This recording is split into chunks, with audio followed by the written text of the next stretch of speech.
Mabango, kaaya-aya, sexy, at talaga namang kahit sinong lalaking makita sa kanya para sa akin alam mo na. Hey Gracia, itago mo na lang ako sa pangalang Fidel. 53 years old ako, taga Sorsogon. Ito po ang aking istorya na gusto kong i-share sa inyo patungkol sa gayuma. Taong 1998 nang ako'y unang makaluwas sa Maynila para magtrabaho. Namasukan ako bilang isang matadero.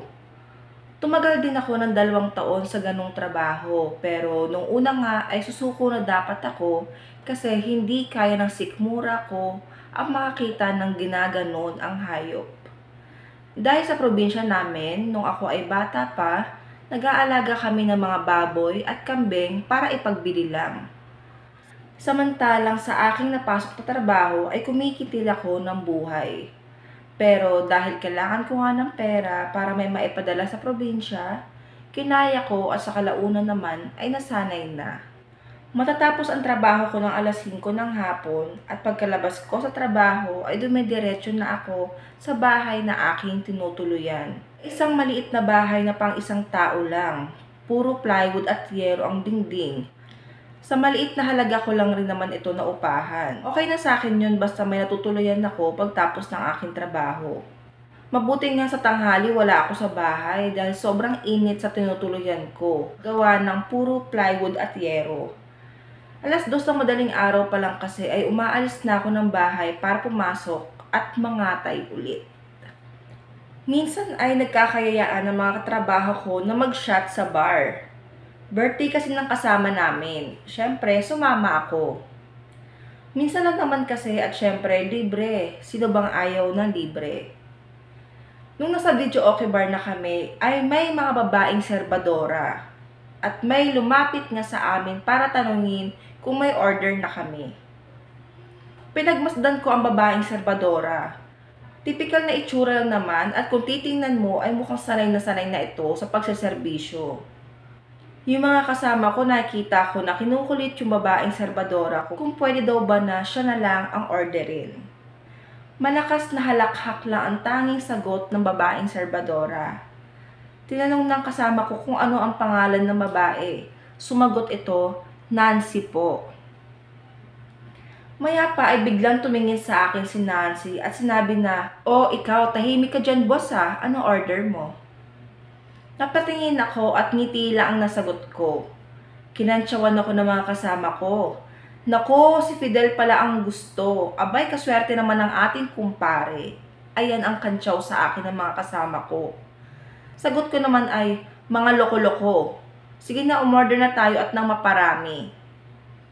Umorder ng 2 bucket ng alak at pulutan. Agad naman itong isinerve ng serbadora. Habang nagkakasiyahan sa inuman ay napalinga ako sa gawin ng pwesto kung saan nakaupo ang mga serbadora. Nakita ko ulit si Nancy. Hindi naman talaga siya maganda, as in walang dating. Kaya pinaling ko na ang tingin ko at nag-inom na lang at nakipagkwentuhan. Mag-aalas 12 na ng gabi na magkaayayaan kami umuwi, nakapagbayad na din kami sa aming mga in-order. Buti na lang ay wala akong pasok bukas at makakapagpahinga ng mahaba. Sa kasarapan ng aking tulog ay nagising ako sa malakas na katok sa aking pinto. Tao po, boses ng babae. Kaya dali akong bumangon para pagbuksan ng pinto. Akala ko nga ay si Aling Menay na kasera ko, akala ko ay maniningal na sa renta ng bahay. Pagbukas ko ng pinto ay isang babaeng nakabistida na bulaklakin ang tumambad sa harapan ko. Pilit ko siyang inaalala kung saan ko siya nakita dahil namumukhaan ko siya. Uy Fidel, ano ka ba? Hindi mo naaalala? Nancy. Nagtaka ako kung bakit. Siya yung babaeng serbadora namin kagabi. Ah, oo, ikaw nga. Kaya pala familiar ang mukha mo. O, naparito ka. Anong sadya mo? Tsaka, paano mo nalaman ang tinutuluyan ko? Takang-taka akong nagtanong. Ito naman, hindi mo lang ba muna ako patutuloyin? Ang init dito sa labas, oh. Sige, pasensya na dito sa tinutuluyan ko, maliit lang ang espasyo. Okay lang yan, walang problema sa akin, ang sagot ni Nancy. Papungas-pungas pa ako ng oras na yon dahil nga inaantok pa ako. O ano sadya mo, tsaka paano mo nalaman tong bahay? Tanong ko ulit kay Nancy.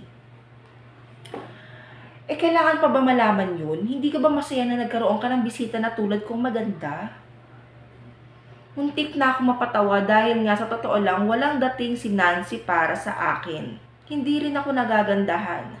Makapal lang atang mukha ng babae na to na pinipilit niyang maganda siya. Tinanong ni Nancy kung kumain na ako. Sabi ko, mukha ba akong kumain na, natutulog nga ako, di ba? Naisip ko naman kung sino sa mga katrabaho ko ang nagsabi o nagturo kung saan ako tumutuloy. At ang nakakapagtaka lang ano ba ang sadya niya sa akin? Ba't siya naparito?